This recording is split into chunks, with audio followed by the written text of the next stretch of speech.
કોઈ બી પ્રશ્ન હોય છે, કોઈ બી સમસ્યા હોય છે, એનો સમય પર એનું પોઝિટિવ કે નેગેટિવ એનું રિઝલ્ટ આવી જતું હોય છે. છતાં બી આપણું મન જે છે તે મન એના વિશે જ વિચારા કરે છે અને જે વિચારે છે તે બી નેગેટિવ જ વિચારે છે. આપણે નક્કી કરો મારે જીવનમાં એક પોઝિટિવ રહેવું છે, પોઝિટિવ પ્રયત્ન કરવા છે. આપણે નક્કી કરવાનું. મન તો બતાડે આવું થશે તો આપણે મન સાથે વાત કરે ને તારી પાસે બીજો કોઈ આઈડિયા ચાલો કે વોટ આર ધ તું નેગેટિવ્સ મને બતાડે છે તો વોટ આર ધ પોઝિટિવ્સ મને બતાડ. તો મને એવું કશું નથી, નેગેટિવ જ બતાડો, પોઝિટિવ બતાડો. એટલે તમે સ્ટિયરિંગ ફેરવો, એ લેફ્ટમાં જતો કે ના મારે રાઇટમાં જવું છે, મને બતાડ રસ્તો, મને એવું બતાડશે. એને હંમેશા એમ લાગે કે આવું થશે તો ચાલો એ વાત સાંભળીએ, વોટ આર ધ પોઝિટિવ મને બતાડો. ઘણી વખત નહીં આ સ્પીડ બ્રેકર આવતું હોય છે એ બહુ ખરાબ કહેવાય કે સારું કહેવાય? સારું. કેમ? તો કે આગળ જોખમ છે માટે સ્પીડ બ્રેકર મુકાયું છે, એક્સિડન્ટ ન થવા માટે.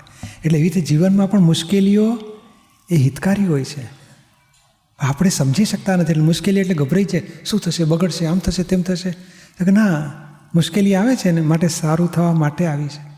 માટે આપણે નક્કી કરો કે વોટ આર ધ પોઝિટિવ લાવો તો આગળ જશો ને તો સમજાશે કે આ અકસ્માત અટકી ગયો, ચાલો.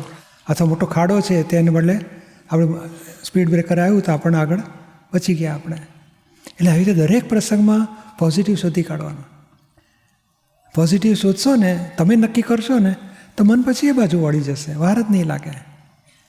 આપણે નક્કી કરવાનું કે મારે નેગેટિવમાં રહેવું, નેગેટિવના પક્ષમાં રહેવું છે કે પોઝિટિવના?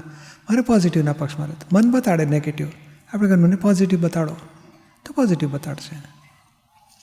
અને ટેન્શન ક્યારે થાય છે? શું કરીશ એ કરવાપણાથી ટેન્શન હોય છે. કારણ ધાર્યું થાય એવું છે? દુનિયા આપણા હાથમાં છે નથી. છતાંય આપણે માનીએ છીએ કે હું કરીશ નહીં તો શું થશે, અને શું થશે એ પ્રશ્ન સોલ્વ નથી થતો એટલે ટેન્શન ઊભા થાય છે. જેમાં પાવર જાય લાઇટનો એટલે તમે શું કરો? એટલે હું શું કરું? હું કહું ભાઈ કેમ ભાઈ આ લાઇટ ગઈ તમારે? એટલે ભાઈ ગઈ હવે તો કોઈના હાથમાં છે, મારા હાથમાં નથી. એટલે જે આપણા હાથમાં નથી એમાં આપણે ટેન્શન નથી કરતા. આપણા હાથમાં છે એવું માનીએ છીએ. અથવા બહુ ત્યારે ફોન કરીએ અમુક જીબીવાળાને કે જે હોય તે. એટલે આ શું છે કે જે આપણા હાથમાં નથી એના આપણા હાથમાં લઈએ એના ટેન્શન ઊભા થાય છે. તો તમે જાણો કે આપણા હાથમાં શું છે. જે 12મે માળે જવું હોય તો તમારે લિફ્ટને ઊંચી લઈ જવાનું તો કેટલું ટેન્શન કહેવાય. હવે ખરેખર લિફ્ટને ઉપર લઈ જવી પડે માણસો બોલાવીને ખેંચીને કે 12 નંબરનું બટન જ દબાવવાનું? એવું આ જીવનમાં પણ મારે આ કામ પોઝિટિવલી પૂરું કરવું છે એવું નક્કી કરવાનું તમારા હાથમાં છે. પછી સંજોગ મળે ને એ આપણા હાથમાં નથી, એ કુદરતના હાથમાં છે.